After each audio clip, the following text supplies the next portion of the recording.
ఈరోజు ప్రార్థన.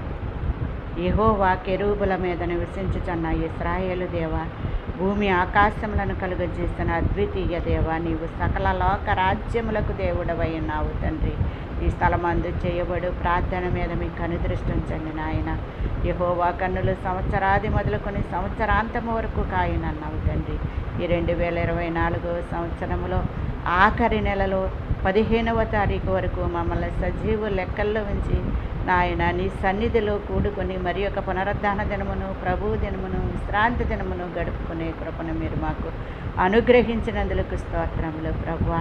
నాయన ఎందరికో లేని భాగ్యాన్ని, ధన్యతను మీరు మాకు అనుగ్రహించారు నాయన. మీరు మా దేవుడై ఉండటం మేము ఎంతో ధన్యులమై ఉన్నాము తండ్రి. నాయన నిన్ను నమ్ముకుని నాయన మేము నిన్ను వెంబడించటం ద్వారా పరలోకానికి, భూలోకానికి కూడా మేము వారసులుగా మమ్మల్ని చేసిన దేవా.